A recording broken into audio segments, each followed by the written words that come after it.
হেফাজতের একটা ধরছে, এটা খুব ভালো, এটা দিয়ে একটা জাতা দিয়ে দেওয়া হচ্ছে। স্বাধীনতার পর 6টা মাসও সবাই যায় নাই। একটা যুদ্ধ বিধ্বস্ত দেশ একটা প্রদেশের রাষ্ট্র বানাচ্ছে, তার মধ্যে সমালোচনা লেখা শুরু হয়ে গেল আমার বাবা। তাহলে কি কি আশা করো? আমি কিছু আশা করি না। জি না, এটা আমরা তো দেখছি, ওই যে আব্বা যখন ডাইরেক্টর মিলিটারি অপারেশন ছিল সরাই দিল ওনারে, সরাই দেওয়ার পরে আপনি হয়তো এই কাহিনীটা জানেন না, ওনাকে ওই সময় সরাই দেওয়ার 3 মাস পরে, উনি তো ডাইরেক্টর মিলিটারি অপারেশন ছিলেন, ওনারা সরাই দেওয়ার পরে তারপর 3 মাস পরে এই যে হত্যা হলো, এই বঙ্গবন্ধু এবং ওই যে পরিবারের হত্যা হলো। আপনি এই কাহিনীটা জানেন কিনা? পরে আমাদেরকে নিয়ে এই ক্যান্টনমেন্ট থেকে আমাদেরকে তাড়াই দিল, তাড়াই দেওয়ার পর আব্বারে ধরে নিয়ে 1 বছর জেলে রাখলো। এই জিয়া রহমান ফাঁসি দিবে, ট্রায়াল করবে, এই অবস্থায় রাখলো 1 বছর। আর ওনারে আর্মিতে একটা লোক খালি ডিসমিস করছিল, এই সেনাবাহিনীর লোকরে, সেটা আব্বারে করছিল, আর কোন লোকরে ডিসমিস করে নাই। আব্বা ওয়াজ ডিসমিস মানে ফকির আর কি, রাস্তায় নামাই দিল, মানে কোনো পেনশন পাবে না, কোনো কিছু পাবে না, এত ক্ষোভ ছিল। তারপরে তো ওই এটা তো 75 সালের কথা বলছি। আর আমাদের বাড়িতে এসে যে আর্মি ঢুকে মানে যে ভাঙচুর করছে, ওরা আব্বা তো বাসায় নাই, ওরা আম্মা ছিল, আমরা ছোট, আমরা না আমরা যাইতে পারবো না, দরজা খুলতে পারবো না। পরে সেই আর্মির সব ওই যে যারা সিপাহী বিপ্লব করছে ঘরের ভিতরে এসে, আমরা ঘরের পিছনে পালিয়েছিলাম, আমি আর আমার বোন। আমার মা তখন পরে মা ওই সামনে দরজা খুলছে, কই কর্নেল মালিক কই? বলে কর্নেল মালিক তো নাই বাসায়। মিথ্যা কথা বলতেছেন? বলে আইসা দেখো তাহলে। তারপরে তারা চলে গেছে। পরে আমরা ক্যান্টনমেন্ট থেকে পালিয়ে পরে 1 বছর পালিয়ে থাকলাম, ওই বিভিন্ন জায়গায় আমরা পালিয়ে থাকলাম। ওইটা প্রথমবার তো জেলে ঢুকায় রাখলো, তারপর থাকলাম পালিয়ে। এইরকম অনেক বার গেছে। তারপর আমাদের বাড়িতে এসে গুলি গালাজ করছে। ওই যে যেখানে খালেদা জিয়া থাকতো, আপনার যে বাড়িটা, ওই যে বাড়িটা ছিল, সেই বাড়িটা তো যে এখন আপনি এদেরকে দিচ্ছেন, ওই যে আর্মির সব যারা হত্যায়, হ্যাঁ, ওই বাড়ির উল্টা এখন থাকতাম।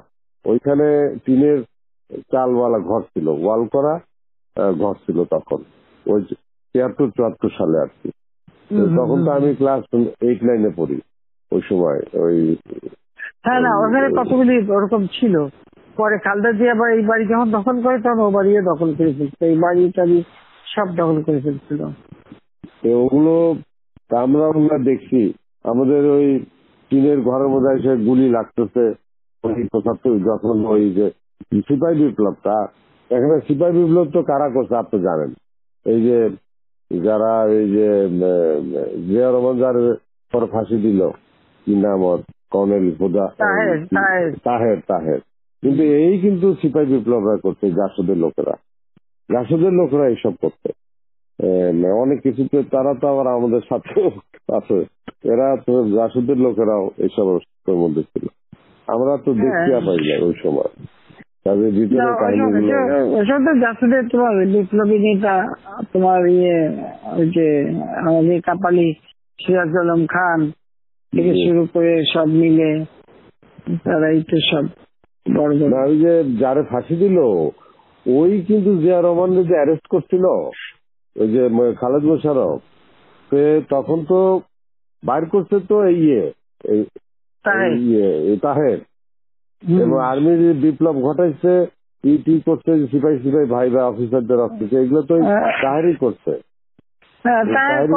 তাহের জিয়ারে বাইর করে তাদের রাষ্ট্রপতি হওয়ার সুযোগ করে দিচ্ছে, তাহের সে ফাঁসি দিচ্ছে। একদম জিয়া রহমান তো তার মানে কাজ হয়ে গেলে তার উড়াই দাও।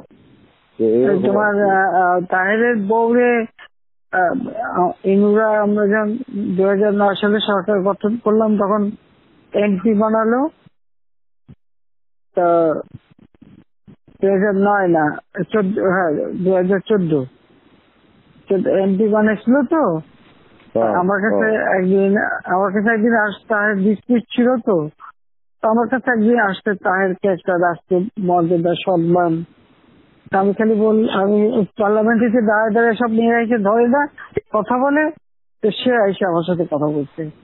আমি খালি বললাম, শোনে আপনি স্পেশাল এমপি হচ্ছেন, ঠিক আছে, কিন্তু আমি তো ভুলে যাই কিভাবে যে আমার বাপের হত্যার সাথে আপনার সাথে জড়িত, আমার পুরো পরিবারের সাথে, এবং জিয়াউর রহমান নিয়ে ক্ষমতায় বসাচ্ছে। হ্যাঁ, জিয়া তারে ফাঁসি দিতে, তাকে আমার হাত থেকে তাকে আমার হাত দিয়ে আমি কি করে সম্মান দিই?